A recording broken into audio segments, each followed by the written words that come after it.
ò tí ì ṣe ìyàwó tó ṣe ìyàwó ní on the 10 tó tún ṣe kan on the 15 tó ṣe kan on the 20 ní ìgbà tí Naomi wà ń bẹ wọn ò ṣerú nǹkan bẹ́ẹ̀ yẹn ọ̀dà wà.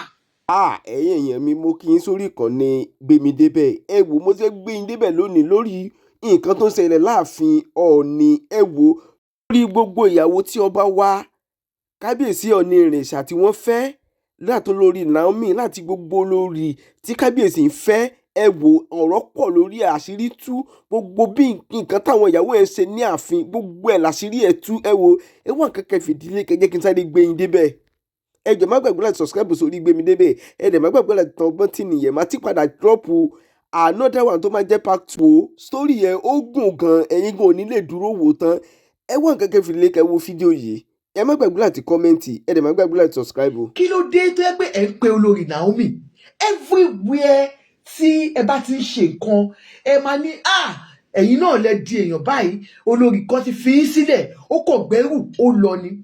Remember, like I said, Kabiyesi came into the palace with his legal wife, Olori Buki Bumbata.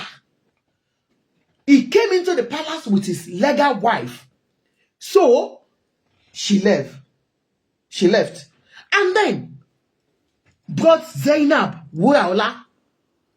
All of a sudden, she packed her load and left. Do you understand? And so, thirdly, brought our youngest girl among all his wives. I think she's still the youngest. Brought Olori Naomi. You understand? He wasn't talking about Zainab. No. He wasn't talking about Zainab. No. He wasn't talking about Zainab. This is not the first time he's always talking about this lady. Now, he now brought this lady and said, okay, Ofe Kodepe, she served the breakfast online. And so, after that, Otilo, Kabiyesi ti Ọlọ́run ti gbé kọ́kàn lẹ̀kùn méje. Wọ́n kàn ní 1, 2, 3. Ẹ jẹ́ kí n kà. 1, Mariam. 2, Tèmítọ́pẹ́. Èwo ló tẹ̀lé? 2, Misha. Ẹ jẹ́ bá jẹ́ kí n kà bó ṣe wá. Màá ṣáà kà bí bá ṣe rí. 1, Mariam. 2, kí lórúkọ lady yìí? What's her name? Ronke. 3, Elizabeth. 4, Toby. 5, Ashley. 6, 6 kilo yẹn jẹ náà. Tọ́pẹ́. 7, Ọ̀nì Tósìn. Mi tiẹ̀ wá mọ̀ Tósìn. Mo ṣe gbọ́ lẹ́nu Kábíyèsí. So, he knocked at 7 good doors. Of course, we all witnessed 6 doors. That he did the wedding every Eke Market Day. Eke Market Day. Every Eke Market Day, Kabiyesi will introduce one wife. They will pour again into her leg. And then they will bring her inside. And that was it. Àmọ́ bàbá ńkẹ́ òyìnbó wá létà ni òyìnbó náà wà. Òyìnbó alẹ́ òyìnbó. Abẹ́mọ̀pá lóyìnbó. Wọ́n ní the 7th wife is Tosin. One Tosin. I don't know who the Tosin is. Kábíyèsí lóyìnbó. Ṣebí mo sọ fún yín níjẹta àbíjọ́ wo la ṣe kí gbẹ̀yìn. I said, all these people they call Ayabas, they are still there waiting. Oyinbo is one of them. Oyinbo, her name is Madami. I am calling her one of those ones that I can authoritatively tell you there is a Madami somewhere. Our Royal Highness Madami. She is Ayaba. Oyinbo. Baba mi tó ṣe dé, wọ́n tún knock ilẹ̀kùn Oyinbo. So Oyinbo is part of them. So, like I said, wọ́n knock gbogbo àwọn ilẹ̀kùn yẹn méje lọ́pẹ́ ṣá tó jẹ́ àwọn ìyàwó tí bàbá show the whole world. That is the 6 ones that we know that are visible to us. The invisible ones, the 7th one is part of them because me, I don't know her. Unless I will go and find out. You know, I like to do amebo. I will go and tell, please, can you release a picture so that I can see and show it to the whole world that, yes, our daddy is not hiding any of his wives. Those are the visible wives. They are not the spiritual ones. They are the visible wives. Baba has more wives in the palace. And Naomi was seeing all these women. That lady I told you about was there too. Most of them, do you get me? Most of them knew that Kabiyesi brought in a younger girl. Princess Ronke Ademilu, àbí kí ni mo pe orúkọ wọn yẹn gbà yẹn. Princess Ronke, that is Olori Ronke now. Olori Ronke was there before Naomi came in. Olori Ronke was there. Not that because I said somebody came in to say they have been dating since when they were young. No. They met in a party in 2024 or so. 2014. As you come in, please get you about me. Oh God.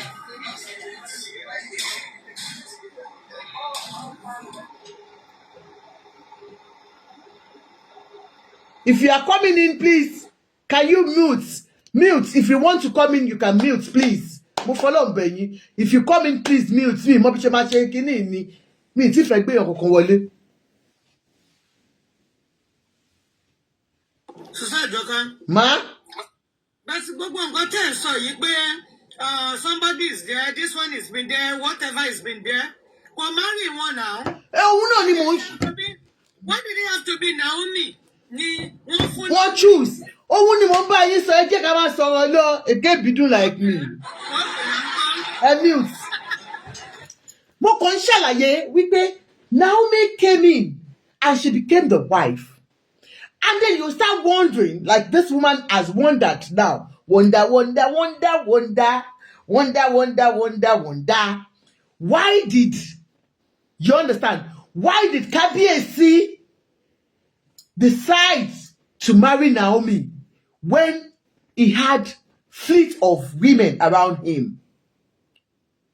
His choice, we don't know. Do you understand? And so, they were all there. And she got tired. She was, allegedly, they said, Kabiyesi was not going to with me. The months, allegedly. As you come in, please, can you mute, please? Allegedly. Wípé kò ní rókódó for because wọ́n pọ̀ nínú palace tí wọ́n wọlé ṣe tí mo tó ń jáde àwọn tó ti ń be friend for a long time. Please, I beg you as we do this. You know, on this platform, I respect people's opinion. And when you talk about certain people, especially when that person is on Facebook or, you know, when I was talking about that my lovely sister that I mentioned her name, is because she's somebody that speaks with me. BBL is like a sister to me. Sure, you understand? So that's why I mentioned her as one of the Ayaba. Sure, you understand? Please do not mention anybody's name that I don't have affiliation with. Mo follow on Babe. Please respect my platform. I just tell me, ẹ mute anybody that comes in. Thank you, ma. So ẹ jọ̀ọ́ nítorí Ọlọ́run. Ẹ jọ̀ọ́ mọ́ mi ti kú o, ṣé mọ̀. Ẹ jọ̀ọ́ ṣàánú mi. Pastor Daniel, please I don't want that name here. Please, I beg you. I'm not in all that league. Please. Why did you do this? I don't know you. Please. Don't call anybody's name. Who is Kudiris? Please. I don't want that shit here. Ẹ jọ̀ọ́ mo fọlọ́run bá bẹ̀ yín. Please. I don't want that here. Ẹ má bínú èké ni mí ni. Ẹ má bínú. Daddy mi wà láyé, wọn kò tí gbà mí lọ́mọ ni. Tá bá ti ja Àwùjalẹ̀, wọ́n á gbà mí wọlé. Wọ́n ní kìkì ni ẹ kalẹ̀. Ẹ kalẹ̀ mà, ẹ káàbọ̀. Ẹ bá wa mute àmẹ́bọ̀. Greatness kí ló ṣẹlẹ̀ nsìn? So, ìyẹn jábọ̀ ni, ó jábọ̀. Okay. Àǹtí Àjọkẹ́ gbọ́ ló jẹ́ kó jábọ̀, tọ́lọ́ mọ̀ pọ̀ ọ̀rọ̀ dátì wọn ni wọ́n á fẹ́ sí. Ẹ má ti sọ̀rọ̀ dádì mi ẹjọ́ ẹ jẹ́ ká sọ̀rọ̀ tó wà nílẹ̀ yìí. Ẹ̀yin ò rí gbogbo nǹkan tó ń ṣẹlẹ̀ ní. Wọ́n ti lọ gbé lẹ́tà 1942 wá. Wọ́n dẹ̀ wá fi ń yọ wá lẹ́nu lórí Facebook everywhere. Kí ni dádì yóò lè jọba? Okay, mo ti gbọ́. So, attention Satan should be. okay, don't worry. Let's get somewhere first. You will know she's been trying to catch attention or not, and you know why. Even if she did, please let's listen and be open-minded tonight, please. If you don't like Naomi, it's your Lord. If you love Naomi, it's your Lord. But please, let's just be open-minded in this analysis. Okay. So, like we know, like I said, Princess Fadikemi, that this person is writing, that person must be from the palace or knows them very well. That person knows that Princess Fadikemi was there for a very long time too. And she was the one Thomas hand that over àwọn obìnrin ní fún Thomas today. So, but nǹkan tí mo fẹ́ fàyọ ni pé this letter that is circulating everywhere today was sent out that day when Olori Naomi decided to serve the king his breakfast. And this is after this party. You remember the last Olojo that Olori, what's that Olori's name? Folashade made her appearance known to the whole world. Do you understand? That she's an mute today. That was the last appearance of Olori Ilekun in the palace. Because ẹni tó dé Folashade tó ti wà ńbẹ̀ for a long time, according to what we heard, that Kabiyesi has been promising marriage and wọ́n fẹ́ ẹlòmíì wọlé. She decided to show herself. That's Ashley. She decided to show herself on that day. But remember, oh, you know him. Patsy said he knows Ooni right from VGC. Okay, Uncle Tunji Ogunwusi. All right, that's fine. Thank you. So, like I said, oh shit, he killed her. Onígbà tí láti bá dọba tó mi tẹ ní máa ṣe kí mi ní máa ṣe kí mọ́. Ẹ ṣáà gbàdúrà kí adé tẹ̀ wá lọ́wọ́ ká má lè ṣe kí mọ́. Ẹ gbọ́.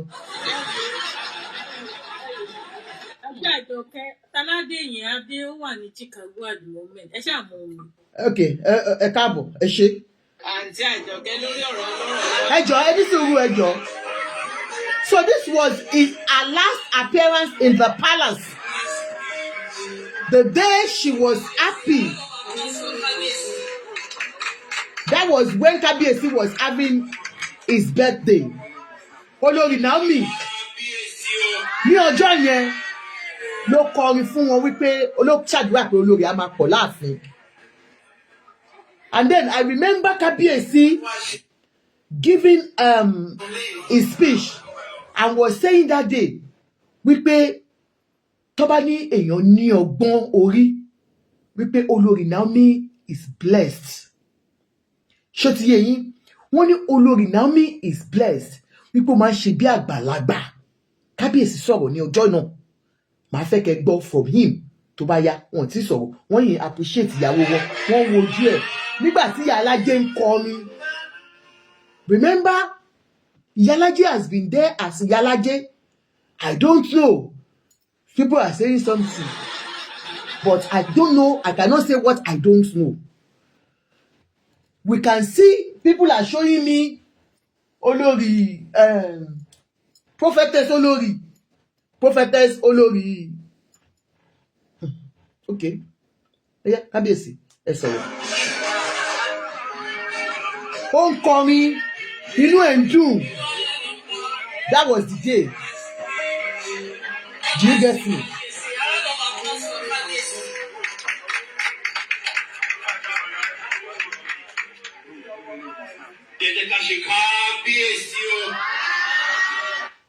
Anyway, nǹkan tó ṣe ní ọjọ́ náà was telling the whole world ní ọjọ́ tí ọmọbìnrin yìí kúnlẹ̀ síwájú wọn tó ṣàdúrà fún wọn pé aya máa pọ̀ láàfin. The reason she did that day, when I got to know, was because she knew the king had them. But according to what we heard, Ekebidu, is that king was telling her these women were just his business partners. These women, he had nothing to do with them, but they were coming into the palace and she had no balls to even confront him.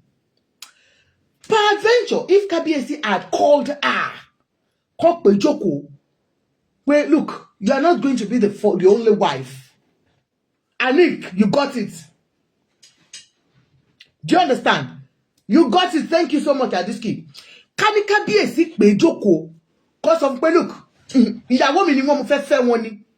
But she saw how Ashley was doing everywhere. In fact, allegedly, they said Ashley was, I don't know, that some bloggers were coming out for Ashley to be known. In fact, I was accused of it.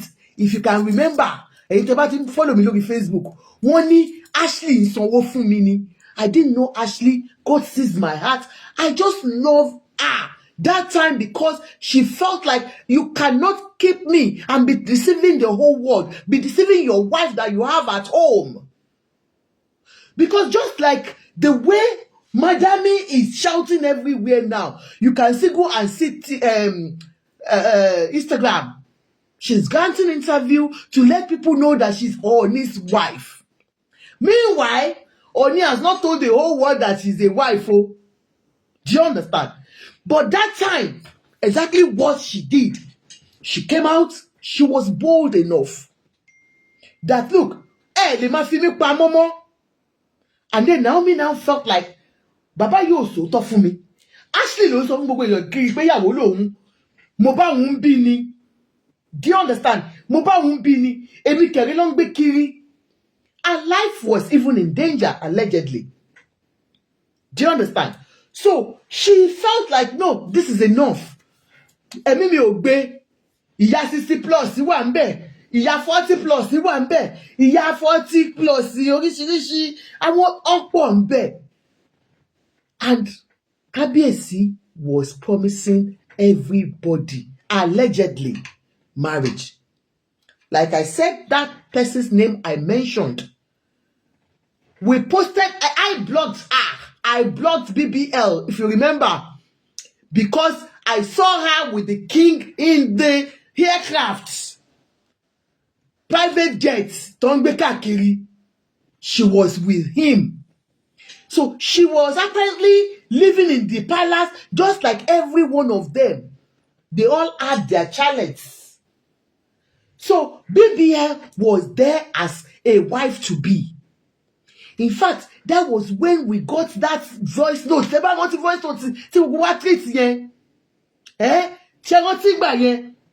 The voice note, because she was aggrieved. Like, how dare a man tell me that I am going to be his wife after Naomi left? In fact, àwọn ẹbí ẹni tí mò ń sọ yìí ti pè mí rí. Àwọn tèmi ni wọ́n ní àwọn ti ní kígẹ̀ yẹn kúrò ní palace for a very long time. She did not listen. She loved Kabiyesi genuinely. She's a lawyer. She actually loved him. And so, wọ́n ti sọ fún àwọn fẹ́ nígbà tí, yes ma, yes ma. Nǹkan tẹ́ ń sọ, no matter what, ṣẹ́rí gbogbo àwọn tó wà nínú palace yẹn o, bí èmi ṣe rí tó bá jẹ́. Tọkàn yóò bá lẹ́nu ọ̀rọ̀, kò sí nǹkan tí wọ́n fẹ́ ṣe mọ́. Ṣé understand? Ọ̀tọ̀ ni kéèyàn jẹ́ ọkọ, ọ̀tọ̀ ni kéèyàn jẹ́ ọkọ. Ṣé understand? Sorry, I'm so sorry. I'm not judging. But I believe there are some things as a married woman, when her husband says stop or don't do that, even as a woman, tí ọkọ wa gan bá kí n sọ̀rọ̀ pé mama jorujo báyìí, as a married woman, there are some certain things we're not allowed to do outside, regardless. Tó o bá jẹ́ pé àwa là ń kówó sórí table fọkọ wa. Thank you so much. The attitude of that day is zero. Both of them is zero. If I have a Tibaja woman here, he will tolerate the room. Wọ́n ṣe di bálàbàlà, wọ́n ṣe di bólobòlò.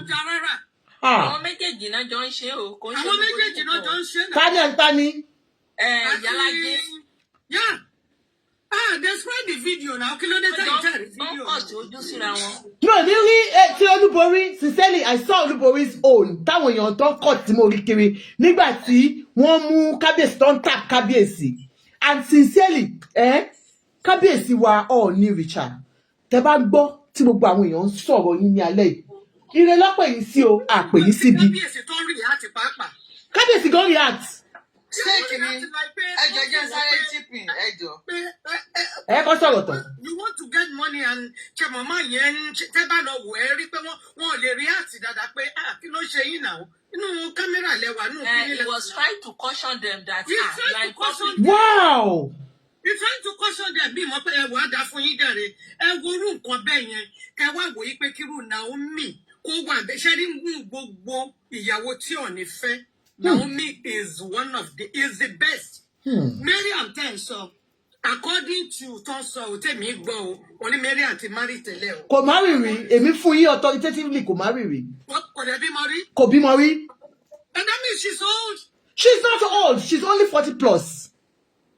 She looks like grandma. She looks not. She looks like grandma. Sincerely. She looks like somebody that is 50. She's not 50. Her sister, her senior sister, no, she 50 2 years ago. I was to go. Okay, 40 something. Yes. Ó dàgbà ju Naomi now. Gbogbo wọn ló ju Naomi lọ, abẹ́ ẹ̀gbọ́n ni mo ní Naomi ni youngest. Ti fún ọmọ 30 or 20 something tó lọ sí Even though as at then, now she's not even up to 30 then. Yeah, she's not even up to 30. Like she said it's a lot. Pé kọ́tà ń rí ní ìta. Kẹ́mi kọ̀ọ̀kan ẹ wo kọ́tẹ́nì kọ̀ọ̀kan bẹ́ẹ̀ nǹkan ní Professor Olúborí show a clip of Ooni Richard. Spending her expensive shoes. We are going to talk about that. Kabiyesi. Mo fẹ́ béèrè question. Mo fẹ́ béèrè ẹjọ́. One by one. Tẹ́ bá ti jọ sọ̀rọ̀ tó bá lè fẹ́ gbọ́. One by one, please. Ẹni sùúrù ẹni tó ṣe sọ̀rọ̀ Àjọkẹ́ mi fẹ́ sọ̀rọ̀ látẹ̀kan ó yẹ Àjọkẹ́ mi ẹ̀yẹ sọ̀rọ̀. Ok, ẹ ṣe gbogbo ilé. Yes. Gbogbo nǹkan tá à ń sọ náà Nàìjíríà ti di drama. Ìrírí ayé ọgbọ́n dẹ̀ ló fi ń kọ́ wa. Gbogbo tó bá dẹ̀ tọ́ka sí wa nínú ìgbésí ìrìn àjò ilé ayé tiwa náà. Táwa náà mọ̀ bá ṣe máa rìn tá ṣe máa ṣe ìdíwọ̀n ẹ̀. Ṣé rí ìyá kan ti ń sọ tẹ́lẹ̀tẹ́lẹ̀ pé àwọn ìyá agbá tí Ooni Richard gbé sínú ilé wọ́n gbé sórí Naomi nígbà àti ìmọ̀ nǹkan kan mi ìfẹ́ máa dárúkọ ni màmá yẹn máa sọ pé àwọn ìyá agbá wọ́n pọ̀ rẹpẹtẹ àwọn ìyá kìnìkan àwọn ìyá kìnìkan ókè sísí mi mo fẹ́ sọ nǹkan kan nísìn ṣe rí experience ẹni tó wá láti ilé olórogún bó ṣe máa sọ̀rọ̀ láwùjọ ó máa yàtọ̀ sí ẹni tó wá láti ilé dádì àmọ́ mi tó ti yé yín tẹ bá mú àwọn méjèèjì tẹ bá béèrè question lọ́wọ́ wọn bóyá ń pa ìrírí ayé àbí ń pa ilé àbí ń pa bàbá àti màmá àtàwọn ọmọ àbí ń pa kínní ẹ máa rí i pé bóníkálukú ṣe máa sọ̀rọ̀ ìrírí ẹ̀ tó ti rí ilé ayé ẹ̀ ló máa fi sọ tó ti yé yín ọmọ tó dẹ̀bi ń lé daddy and mommy and children ó máa yàtọ̀ sílé ìyàwó 8 ìyàwó 10 ìyàwó 12 ṣe rí ẹni tó wà lẹ́yìn yìí I'm very sure ilé bàbá àti ìyá àtọmọ ló ti wá kì í ṣe létí jẹ́ pé ìyàwó 8 ìyàwó 9 ìyàwó kínní ọmọ kékeré dẹ̀ ni a lè ti ń gbọ́ tipẹ́ pé bàbá ní talent oríṣiríṣi tán kó wọn sí kán tó kó wọn síta lẹ́ẹ̀kan náà sánmọ̀ 7 wọ́n tó gbogbo sánmọ̀ 7 wọn síta. Wọ́n tó kan lẹ̀kùn 7. Ilẹ̀kùn thank you God bless you. Wọ́n tó kan lẹ̀kùn 7 àti gbọ́. Bọ́tẹ́ni yìí ọmọ kékeré ni. Wọ́n ní in 6 months gan bàbá yẹn lè má rí. Ṣé rí ẹni tó wá láti ilé dádì àmọ́ mi ṣó ti yé yín kò ní fẹ́ ní pé kóun máa encounter irú nǹkan bẹ́ẹ̀ yà ní pé kóun kúkú máa lọ́tò kóun máa para òun tó ti yé yín. Èmi tí mò ń sọ̀rọ̀ ilé dádì àmọ́ mi ni mo ti wá mi lè wá lórílẹ̀ kan lẹ́sìn nǹkan ní ó ní ìyàwó 8 ìyàwó 9 ìyàwó 10 máa píkì rèsì ni because wọn tọ́ mi ń bẹ̀ ilé dádì àmọ́ mi náà ti tọ́ mi bàbá ìyá àti àwọn ọmọ wọn mi wà wájú mi tí mo sọ ilé bàbá ìyá àti ọmọ náà ti tọ́ mi ṣé ọmọ tó bá tọ́ lé bàbá ìyá àti ọmọ ìwé ẹ̀ máa yàtọ̀ ó ní wà Naomi tí kò ṣe lè stand ẹ̀ and then ṣe ẹ̀dẹ̀ rí ẹlòmíì wá láti ilé bàbá ìyá àti ọmọ bí ó ti tọ́lé ọkọ kan wò ọkọ 1 2 3 4 ọkọ 1 2 3 so ó ti wá mú gbogbo ẹ̀ pé jẹ́ kí n lọ jókòó síbi kan kí n lọ ẹni lórúkọ bó ti ẹ̀ pé mi ni mò ń náwó àpò mi at least wọ́n máa pè mí mọ́. èmi nínú wọn kò kó má bímọ wọn èmi ò fẹ́ bímọ. Thank you. So experience ní kálukú èmi ò lè advice Naomi kó jókòó síbẹ̀ o. Ẹ ṣé mo dúpẹ́ ọ̀rọ̀ mi ò jù bẹ́ẹ̀. Ẹ jọ̀ọ́ kí anybody tó bẹ̀rẹ̀ sí give submission ẹ kàn jẹ́ kí n sáré parí ọ̀rọ̀ ẹ jọ̀ọ́ nítorí Ọlọ́run please everyone can you mute so that I just give my the little things I know. So when Ooni had his party on his birthday, and I think this is where this letter resurfaced again. Like I said, everyone, bringing this letter, trending this letter again, this divorce letter. This was the letter Naomi pasted and updated for everyone in that December 3 years ago. That was when she thought it was enough and she left the palace without telling the king. The king called her back and said she should stay. But he wanted the mother to leave and the brother and the siblings. But she said no because she was just tired of the relationship. And she left the marriage. Thank you so much, lifters. Now, this was what she served us. So please, everyone, disregard this new letter that is everywhere. Because no, she's gone. And she has long gone. You understand? We saw her last week, 2 or 3 weeks ago, when the king purposely, intentionally spoke with his son and prayed for his first son, raising allegedly what we heard. We know that Ashley has been parading her son as the crown prince. I also on Instagram, the crown prince of the Ife. You know the way she writes her episode. And so they said the king has been like, you're calling, I had a child before yours. I had a son before yours. Sure, you understand. And so the king now did it. That prayer was intentional. The king was intentional about that to let the whole world know that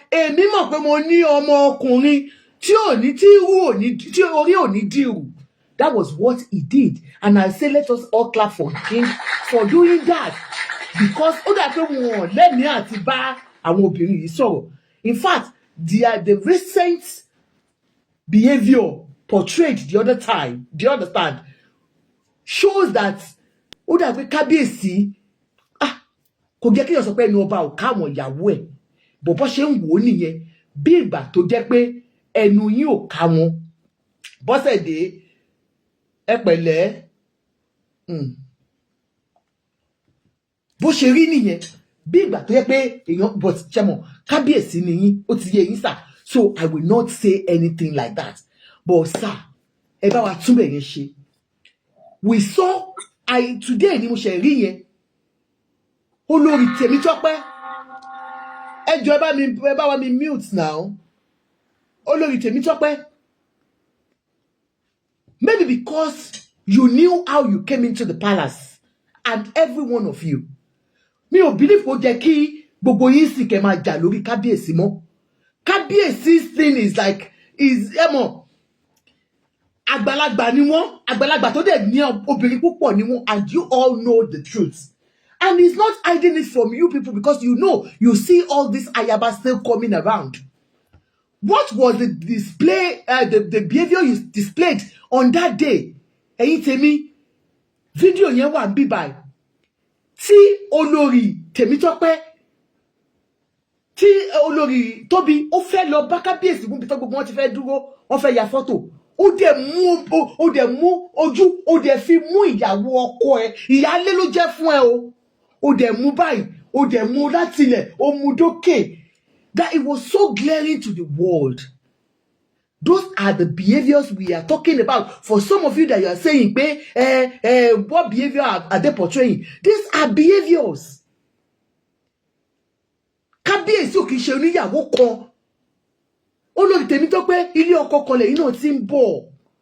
Ẹjọ́ ẹ má máa ṣe bẹ́ẹ̀ yẹn níta mọ́. Àwọn èèyàn ń ká yín gbogbo àwọn your facial expression everything like bí ìgbà tó pé olórí tóbi lọ́ba kò ń ṣe èèyàn rárá. Ó dẹ̀ wo látòkè ògbé báyìí ògbé. I wonder what Naomi went through when she was in the palace with you girls. Mommy, Niger style. Yes, Very ma'am. chippy. Fún nǹkan tẹ́ sọ yẹn, ẹ jọ̀ọ́. Tẹ́ bá rí ìgbà tí Naomi lọ, I just want to call your attention to something, so maybe you can pinpoint on it. There was the first lady, Ton Feti Onife, after Naomi. What was her name?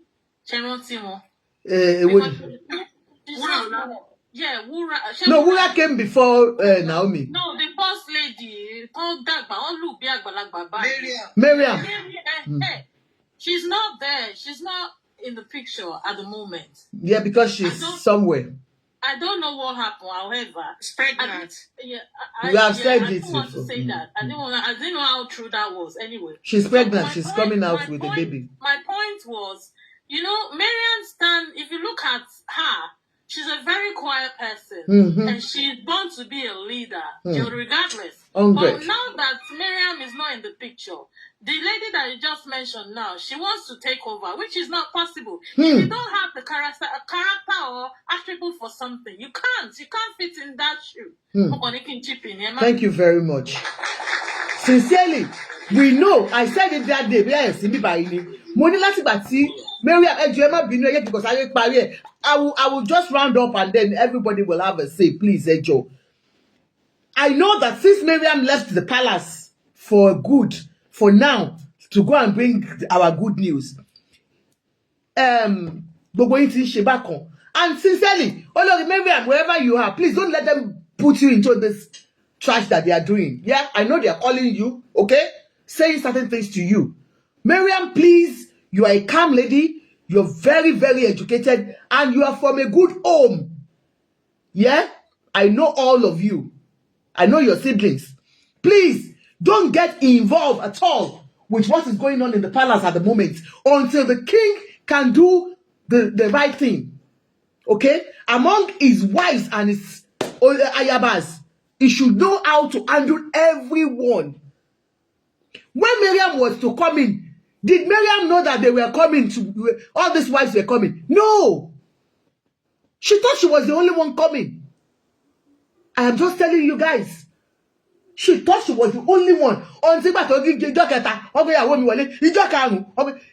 That night, wedding, we all cool 2 days. Ni voice note, BBL Jade. That voice note was the one that I was like, where is this coming from? Who is she? So, my dear people, that's the truth. So, Mariam, please, don't let them get you involved in any of this that's going on in the palace. Tope has no right to look at that Toby. If you look at Toby now, depressed, and that's the truth. Because dress that I might see anybody. That Toby. Yeah. She's under dimension somehow. Because she's not happy. Let me just conclude her job. So you will see that she doesn't look happy at the moment. Iya Meji. Kabiyesi Toby is not looking happy because of these two ladies. Especially you, Tope. Please, she's a wife like you. She deserves to be respected. Oh, ní láti fojú burúkú gbé látòkè sílẹ̀. Gbogbo wa là ń ṣọ́ yín, à ń rí wà yín, à ń rí gbogbo yín. Ìwà every one of you, gbogbo yín la mọ̀. Do you understand? So please, let's leave that one now. Now, this particular one that came out, and then before I talk about this, all the actions tí everybody ṣe, everyone will have a say on this platform today. Especially on that party. Mommy wa Olubori, Ejo, you are a spiritual leader. If truly you are a spiritual leader, spiritual indeed. Any sugu Ejo, mi ò expect yín kẹ́ máa wá fi bàtà tí Kabiyesi rà fún yín kẹ́ máa wá fi hàn lórí Facebook. Next time you do it again, I'm going to cut. Who does this? That Kabiyesi kí ni nǹkan tó lúborí ṣe fún yín tẹ́ máa ra bàtà shoe and bag fún wọn àti pátá. I mean, nǹkan tẹ́lẹ̀ ṣe lórí ṣe fún wọn. ẹ jọ̀ọ́ nítorí Ọlọ́run Kábíyèsí àní láti máa gbẹnu sí ọ̀rọ̀ yín, but ẹ bá tiẹ̀ ṣe nǹkan bẹ́ẹ̀ yẹn fún wọn Olúborí, why are you coming out to showcase all those things? ṣé àwọn ìyàwó ilé wọn gan ṣé wọ́n ra rú ẹ̀?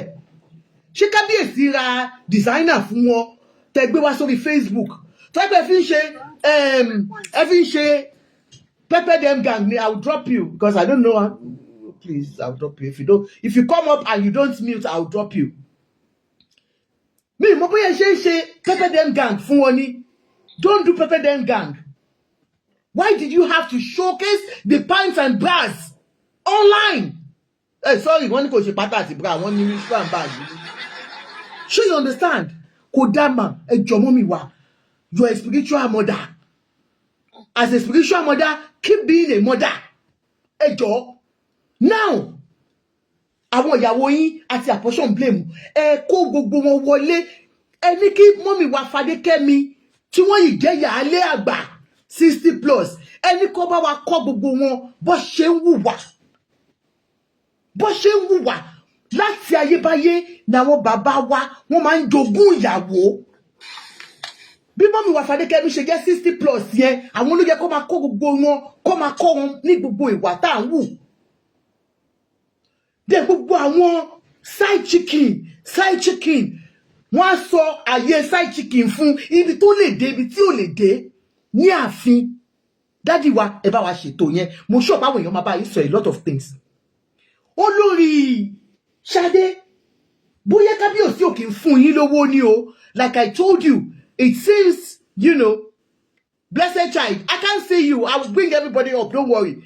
I'll bring you up, please. I just want to finish it. Maybe Kabiyesi, because you seem to want to show love when you are out there.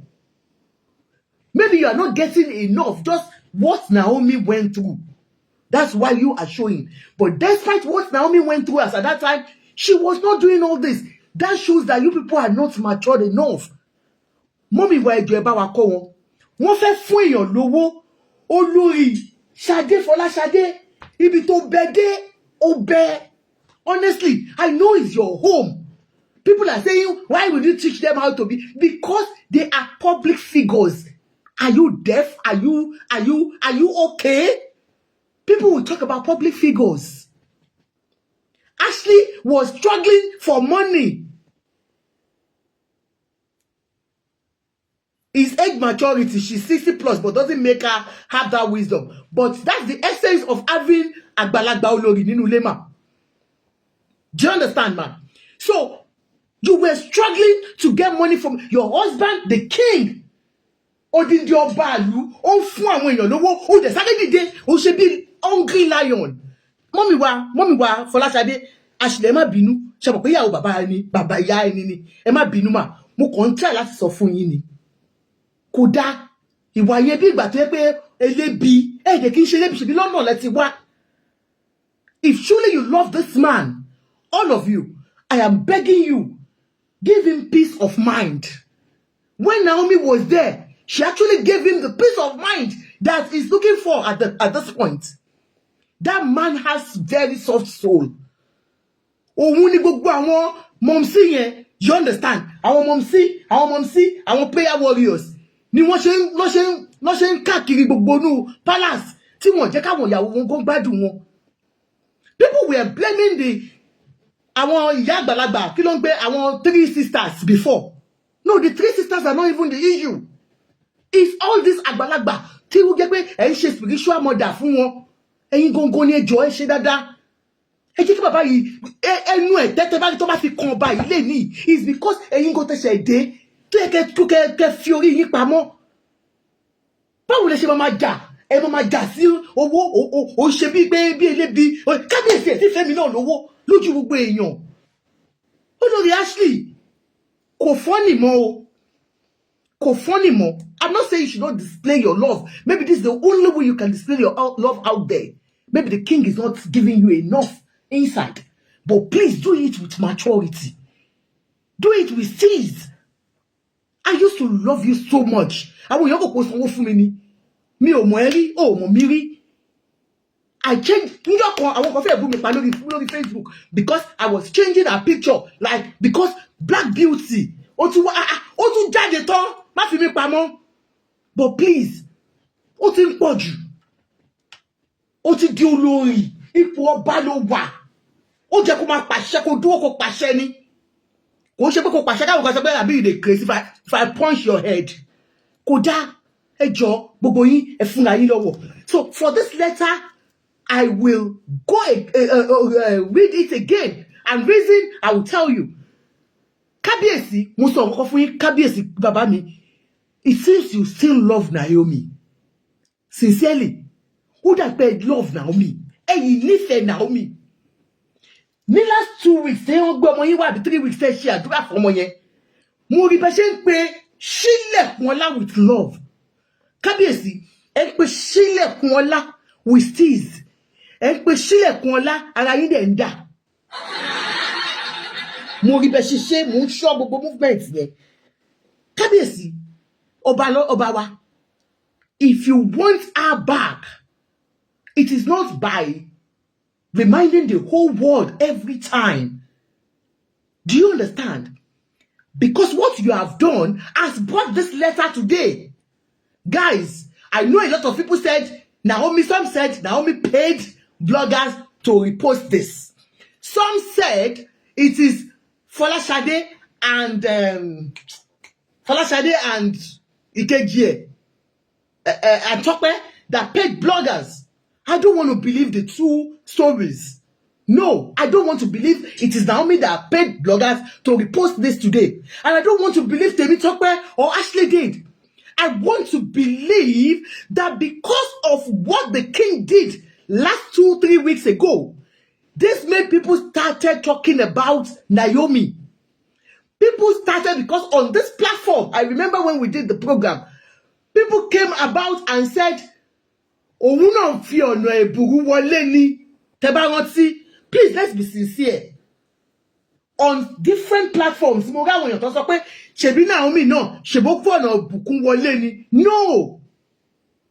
that is not why this letter came out today. This letter must have been reposted because of that fact that the king keeps repeating it every time he goes out by saying, Ìyàwó kan fi mí sílẹ̀, méje wọlé, ìyàwó kan fi mí sílẹ̀, méje wọlé. Kabiyesi, ẹ jọ̀ọ́, ẹ yé sọ kíní yẹn mọ́. Ó máa ń dùn èmi gan tí mo jọ mọ yín. While reminding us how she served you. If she's gone, she's gone. Some of us did shows for her. Million shows.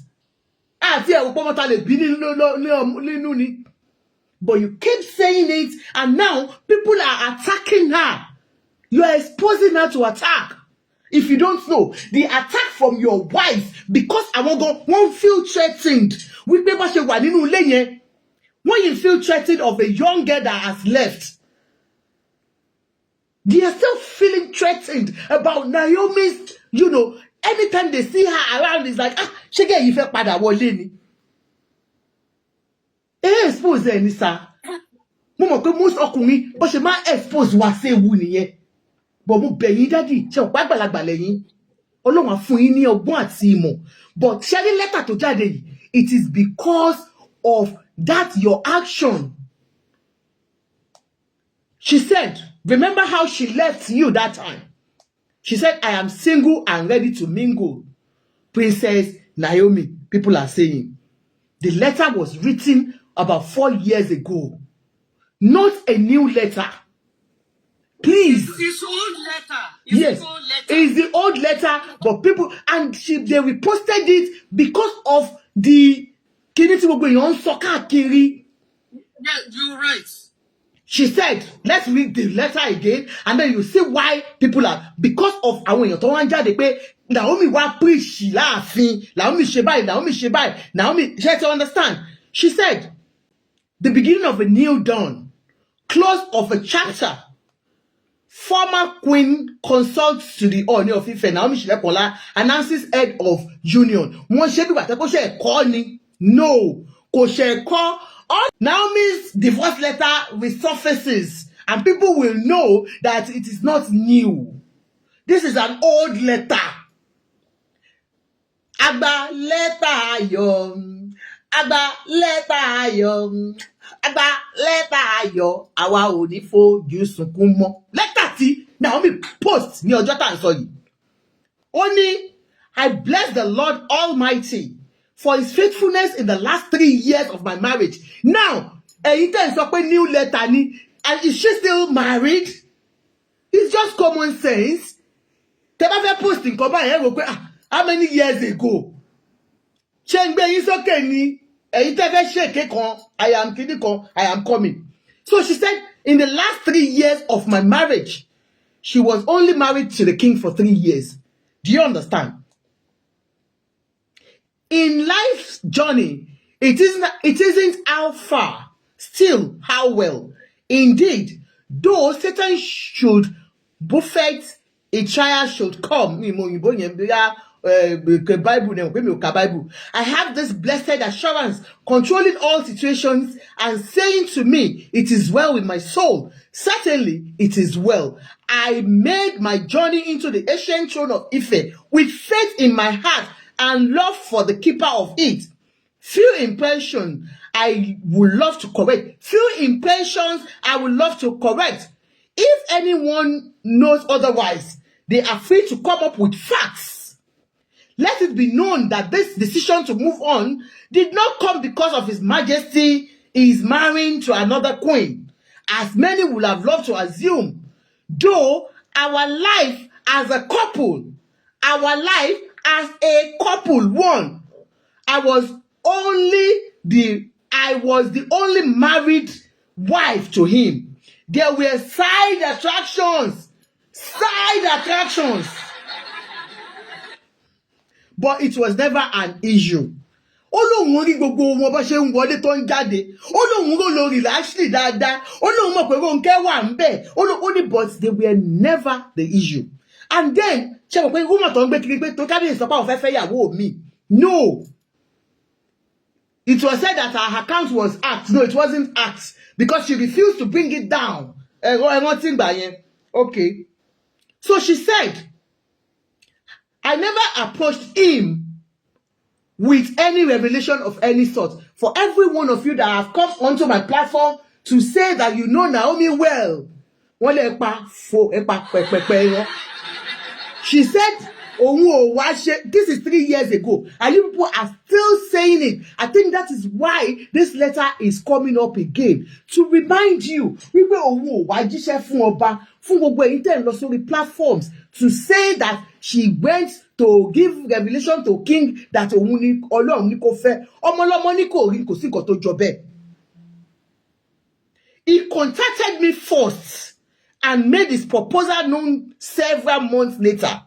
The marriage was not an arranged one, as many have been construed. I never knew the prophetess said to have introduced me to him. Do you know the prophetess? The prophetess that got shoe and bag. We know the prophetess. Okay.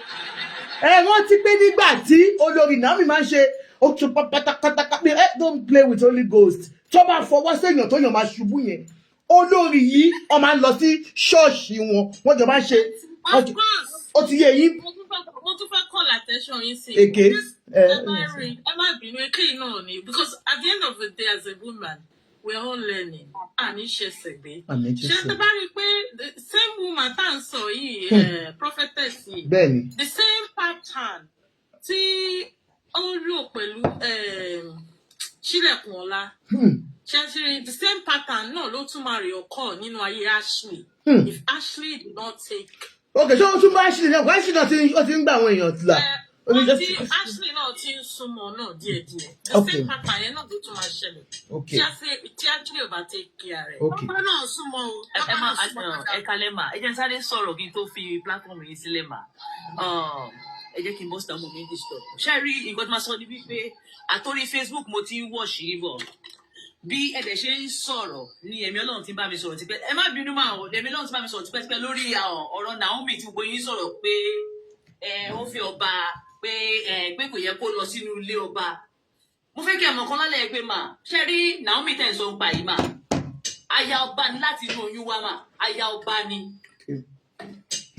ṣé ẹ gbọ́ mi mà aya ọba láti inú oyún wa ṣe rí ìṣesí ẹ̀ tó ṣe bí àgbàlagbà yẹn bá ṣe dá nìyẹn bí ọmọ mi ṣe máa ń ṣe nìyẹn mà wọ́n ṣe máa ń sọ̀rọ̀ bí àgbàlagbà nìyẹn ìwọ tó bá lọ́mọ mi nínú ọmọ tó bí tọ́jú ẹ̀ dáadáa torí pé ọmọ yẹn nìkan tó wá ṣe nínú ayé ẹ̀ ṣọ́nà mi yẹn mà mí ìmọ̀ bí Naomi ṣe dàgbà bọ̀ ohun tó náà fún mi nípa Naomi ni wípé aládé obìnrin ni Naomi ṣe rí ọba ò ní Ifẹ̀ òun náà ní adé Naomi náà ní adé tó dẹ̀ wá láti inú omi ọba méjì ò lè gbénu abẹ́ kò lè gbénu ọba ò lè gbé ní abẹ́ òrùlé kan náà kó máa lọ fún kan ni òun lẹ́kí Naomi fibẹ̀ sílẹ̀ ṣe rí Ashley tó wá gbé bẹ̀ ṣe rí ẹni tó bá ti jẹ́ ọmọ mi tí èèyàn bá fi ọkọ tọkọ yẹn kù ṣẹ́ ọ tó bá ti mú ọmọ mi yẹn wọ láì fún ọkùnrin yẹn ó máa bẹ̀ sí ní owó ṣé láwọn tó rí ọkọ yẹn bí ẹni tí kò tó dàbí olóṣìngbà yẹn ọmọ bẹ̀ sí máa wá ọmọ máa ṣe onílára fún ẹni tó sọ̀rọ̀ ẹ̀ṣẹ̀ fẹ́ tó kó fẹ́ gbéga sókè nínú ayé òun ni Naomi jẹ́ Ashley tẹ rí yẹn òun ni onílára ẹ̀ táwa tarún wá sáyé kó wá pa lára sọ̀rọ̀ mi yẹ yín mà kó wá pa lára kò ṣe pé bí Ashley dé wá sí ibẹ̀ yẹn ẹni tó dẹ́mọ̀ mi bó ṣe máa ń ṣe fún wọn nìyẹn. bọ́ Ashley ti wà ń bẹ̀ tẹ́lẹ̀. ọlọ́mọ bẹ́ẹ̀ kọ́ ṣé rí ẹ wọ́n mà nǹkan tí mo sọ jẹ́ kí n ṣàlàyé ẹ̀ fún dáadáa mà ṣé rí ẹni tó bá ti jẹ́ ọmọ mi tó bá ti jẹ́ ọmọ ológo ayé máa ń plan kọ́lọ́ máa jẹ́ kí ayé kó plan ṣáájú wa ká tó mọ̀ pé èèyàn bá là jẹ́ mà ayé máa ti ń plan sílẹ̀ fún wa kó tó di pé èèyàn débi tó ń lọ àwọn ọ̀tá máa ti plan sílẹ̀ fún yàn tó bá ti wá débi ògo yẹn òun náà ti plan sílẹ̀ tó yẹ kí ìwọ̀yà gbàdúrà pé gbogbo tó ta ti plan fún mi náà tó ti plan fún ọmọ mi níwájú pé Olúwa kó ba kíní yẹn jẹ́ tí ẹ bá ti gbàdúrà débẹ̀ kíní yẹn máa jẹyọ ádàbí èèyàn ń play fíìmù ni èèyàn ń play fíìmù kíní yẹn máa wá sí ìmúṣẹ inú ayé ọmọ yẹn.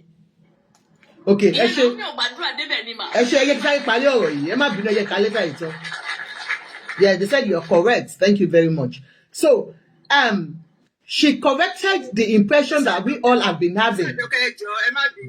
ẹ sọ fún àwọn tó wà ní platform yìí ẹni kó má máa body shape àwọn ìyàwó kábíyèsí tẹ bá máa sọ̀rọ̀ kan pọ̀rọ̀ kí ṣọ́kọ́ bá pé ọ̀kan dàgbà èèyàn ṣe Ọlọ́run ló dàgbà. ẹ má dá ẹgbẹ́ mi ò kà á mọ́ gbàtẹ́ tí ní kí n má kà ẹ ṣe ẹ jọ please ọmọdé ni o àgbà ni o ẹni tó wù kábíyèsí ló fẹ́ kábíyèsí ò bá fẹ́ yà 60 kò bá fẹ́ yà 100 ẹni tó wù wọ́n lọ fẹ́ ẹjọ́ nítorí Ọlọ́run. Thank you so much for the correction.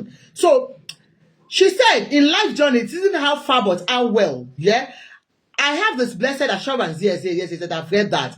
Few impressions I'd like to correct. If anyone knows otherwise, they are free to come up with facts. Let it be known that the decision to move on did not come because of Kiniko. I was married. I was the only married wife. I never approached him with any revelation of any sort, as many believed. He contacted me first and made the proposal known several months later. The marriage was not an arranged one, as many have misconstrued. I never knew the prophetess said to have introduced him to me. Instead, he introduced her to me after I agreed to marry him. I was only being polite out of respect for him.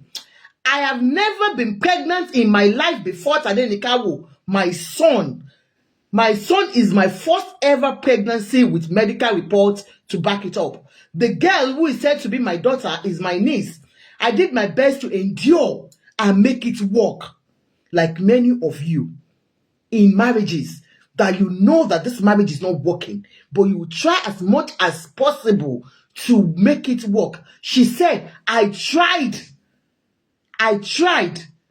to make it work.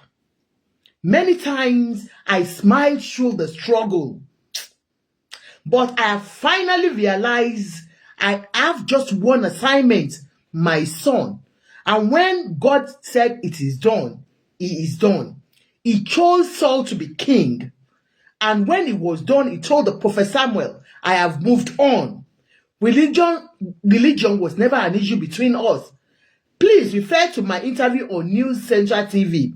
Instead, His Majesty has a picture he would love the world to see and perceive him only His Majesty has a picture he would love the world to see and perceive him as, and another one which is his true self. Wọ́n ní Kabiyesi wípé ojú méjì ló ní. Ó ní àwọn ojú tó yẹ pé you will think he is this, but that is not who he is, according to Naomi. Today, I announce the beginning of a new dawn and close of a chapter. Today, I am a mother to God's unique gift. I am no longer a slave to my thoughts of perfection. I, at this moment, announce that I shall no longer be referred to as wife to the Ooni of Ife or as queen of Ile-Ife, but as the queen of the people and mother of the adorable prince. So, when she wrote this letter, the palace went to her and asked her to bring it down, and she refused. They lied. That's the palace lied. Tried to cover it up that her account was actually hacked. But she did not bring it down because she wanted the world to know that she has endured for a long time. Kabiyesi as at that time. So Kabiyesi, what this girl wrote, people said, Ojo ọgbọ́n orí ẹ̀ lọ. Ẹ mọ̀ gbà tí bàbá wa Fáṣọlá tí wọ́n bí question kan tó ní may your loyalty never be tested. That was an ọ̀rọ̀. May your loyalty never be tested. So, with this, it was so deep that people felt she couldn't have written this with her age. You understand? That what she wrote, it's more than her age. You understand? Kabiyesi tó mú gbà yẹn wípé double face wọ́n ṣe double eye, two face ni wọ́n. So many of his wives, ayabas, are still saying the same till dates. And sincerely, before I allow my panelists to talk, Kabiyesi, like I told you, this is not an attack on the palace. I'm telling you, Daddy, it's because of what you have said. That's why they are bringing this. You will see, you will never see such on my page because I know it's a lie. This is an old news. And why is this circulating all around? But because of what is happening, your queen's conducts at all your parties, and then your utterance on that day about a forgotten issue. You brought this to the world. Even if she had told people to start recirculating it, is because she wanted the world to know the truth, that she was never an arranged wife. She never came to you with any prophecy that you got married to her. The prophetess that you introduced her to, she was not the one, and the same thing is still happening in your kingdom, sir. The same prophetess, the same prophetess. Ẹ má jẹ́ kó máa fọwọ́ kun agbádá yín. Aṣọ iyì ló wà lára yín Kábíyèsí. Ẹ bá wa caution nu ẹjọ́ níbi tí ẹ bá ti ríra ní ṣe ó ti yé yín sà. Ẹni tó bá data contract kan máa lẹ́mọ̀ pé gbà mí èèyàn kì í mọ̀ tó bá ti wá ṣe kíní ara ẹ lè máa move kó ẹ má bínú pé bóyá wọn ṣe ó ní bóyá wọn they couldn't hold it. Do you understand? You just fall in love with somebody that you can't hide it. Even if your husband is there, you as an ally to somebody's ally, you still misbehave. I'm not saying they are your allies, but because the familiarity is too much. Ẹjọ́ ẹ bá wa caution wọn ẹjọ́ ẹni kò máa fà yín láṣọ monitor ẹni kò máa ṣe bí gbà tẹ́ pé ẹ wo mọ́mì wa Olúborí spiritualist Olúborí ẹjọ́ mà ẹ má ṣerú ẹ̀ mọ̀ kò dáa. Because ensure kí àwọn èèyàn lè mọ̀ pé close mọ́ wọn. What is working against my father?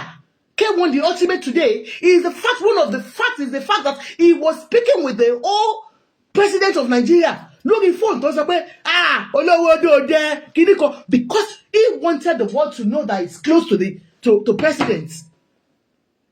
Kódà ó máa ń bàyàn jẹ́ ni. Mo mọ̀ pé yes spiritualist ni ẹ má máa ṣe bẹ́ẹ̀ yẹn mọ́. Ẹgbọ́n mọ̀ sí ẹ má bínú mà àti gbogbo ẹ̀yin màmá tó pé Kábíyèsí ó ti yé yín ẹ jọ̀ọ́ ẹ ṣe with caution ma mo ń bọ̀ ẹ jọ̀ọ́ ẹ jẹ́ kí sáré conclude ẹ ṣe with caution ó ti yé yín ẹ jọ̀ọ́ nítorí Ọlọ́run the familiarity is getting too much. Èèyàn máa ń dókòó coded ẹ ní sùúrù ẹ láìkèké jù.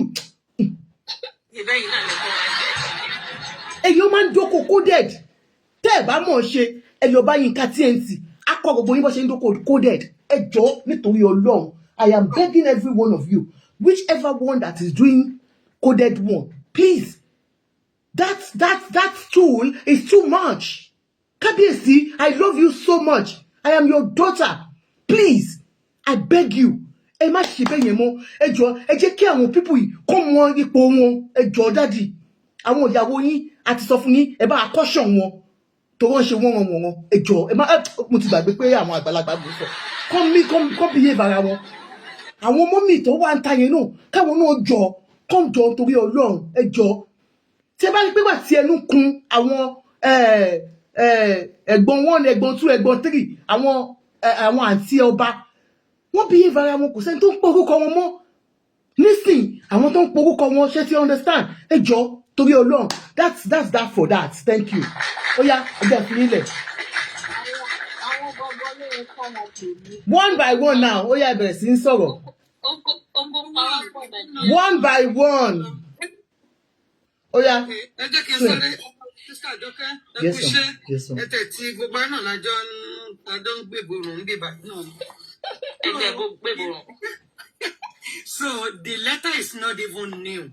Okay, I read the letter. Mi rò pé letter yẹn pé tuntun ni. Then number 2, like you said, I think nítorí nǹkan tí Kabiyesi ṣe yẹn ni letter yẹn ṣe jáde again to remind him pé ṣé because ìgbà tí Kabiyesi ń pray fún ọmọ wọn, he is trying to try láti sọ pé kí ọmọ yẹn wá gbé láàfin. Definitely àwọn olórí tibẹ̀ náà ti wòye pé ṣé Naomi máa wá sáàfin. Ẹ jẹ́ n sọ fún yín, ìgbà tí Naomi wà láàfin ọ̀dà wà wọ́n ṣe yàmàyàmà báyìí. We don't even know them. Ẹgbẹ̀gbẹ́ la máa kàn máa wò pé òkè ó dà pé wọ́n ní ìyàwó Kabiyesi. Kabiyesi ò tí ì ṣe ìyàwó tó ṣe ìyàwó ní on the 10 tó tún ṣe kan on the 15 tó ṣe kan on the 20. Ní ìgbà tí Naomi wà ń bẹ̀ wọ́n ò ṣerú nǹkan bẹ́ẹ̀ yẹn ọ̀dà wà. Kò yẹ yín sìn. Ó wà ń bẹ̀. Then number 2 tẹ́mi tún rí tó jẹ́ pé lady yẹn lè fi máa wò pé kí ló ń fẹ́ wà ń bíbá ìfún. Àwọn tó ń ṣèdí bàlàbàlà ìkíní àti kejì wọn wọ́n ní láti stop ẹ̀. Because the video tí ẹ play pé Kabiyesi ṣe birthday ní ìgbà tí Naomi wà ń bẹ̀. If you go and look at that video, Naomi ló fẹ́ gé kéèkì ó mú microphone sẹ́nu báyìí. The other one tó jẹ́ Oòduà, whatever Oòduà. Ìyá onídìí ńlá. Táyé. Yóò Ìyálájé Oòduà. Ó Ìyálájé kí ló ṣẹlẹ̀? Wọ́n try láti gba microphone yẹn lọ́wọ́ bẹ́ẹ̀ yẹn. Wọ́n try láti gbà bẹ́ẹ̀ ló ń mú dádì báyìí ló ń ṣe báyìí because ó fẹ́ Naomi ó wà báwo ṣe sọ ó wà spoken ó lè sọ. Yes, no, pé ó wà spoken. If you look at her face that day, she's not happy. Woman yẹn fẹ́ Her mood will change. One by one. Ó ṣàtẹ̀lé bàbá kí ló dé? Ṣé bó ti fi wọ́n jẹ ìyálájọ́ of whatever? Ó yẹ káwọn dúró sí ìwà ní. Ẹni sùúrù ẹ jẹ́ káwọn sọ̀rọ̀ tán ìjọ. Ó yẹ kó dúró sí àyè oyè tí wọ́n jẹ yẹn ni. Wọ́n ní láti máa bá lady yẹn struggle all that kind of position. If you see how she cut that cake that day, at the end náà, wọ́n sì tún gba microphone yẹn lọ́wọ́ ẹ̀, wọ́n tún kọrin nonsense kan. Ṣọ́ọ̀tì yẹ yìí, all the time bí wọ́n ṣe ń ṣe fún nínú àfi. If I were her, I won't stay. Tó bá fẹ́ mi kàn lọ kọ́ ilé tèmi síbì kan kó wá máa bá mi ń bẹ̀. And then number 2, all those olórí, they are all desperate. After Naomi, wọ́n were desperate. You can even see it in their face. Wọ́n wà in order. Ẹ wo bàbá tó kú lọ́jọ́ yẹn, bàbá àgbàlagbà yẹn tó máa ń kó àwọn ìyàwó ẹ̀ lọ sí London yẹn. Aláàfin of Ọ̀yọ́. Aláàfin of Ọ̀yọ́. Ẹ jẹ́ sọ fún yín, àwọn ìyálé tí wọ́n bá jókòó báyìí gbogbo wọn aṣọ kan náà jọ ń wọ̀. Aṣọ kan náà jọ ń wọ̀. Àwọn olórí Fúnmiláyà bí kílẹ̀ sọ ipò olórí àgbà tó wà nínú ààfin. Ẹ jẹ́ kán máa control wọn lè sọ fún wọn pé aṣọ òkè báyìí la máa wọ̀ fún birthday bàbá o. Okay, white yìí ni gbogbo á máa wọ̀. They need to be in order. Wọ́n kàn ṣe yamayama ni. Kò yẹ yín. They need to control kán bá wọn sọ̀rọ̀ dáadáa. Àti àwọn olórí rẹ̀ àwọn tibí yẹn àwọn àgbàlagbà tó ń ṣe làbàdì tí wọ́n yẹn gan ó pọ̀ jù. It's too much. Wọ́n jókòó síbi kan. Ẹ ṣé gan-an, thank you. Wọ́n tún ń ṣe òkè lórí ọ̀la. Wọ́n ń ṣe nǹkan ìtìkọ́ tí bàbá fún un. Chinese àjíà ni ẹ̀ náà. Wọ́n ń ṣe bàtà. Wọ́n ṣe Chinese àjíà. wọ́n tún bọ́ lẹ̀ nínú private clinic gan wọ́n ṣe wọ́n pé ibẹ̀yẹn náà ti bọ́lẹ̀ tó ń wọnú ilé tó wá ṣe dìlá all that is nonsense. Kábíyèsí nídìí láti kọ́ṣọ́ wọn especially tó bá ń ṣe nǹkan bẹ́ẹ̀ yẹn àbí táwọn bá wà ń ta you want to greet somebody that you love tó ẹ pé òwò.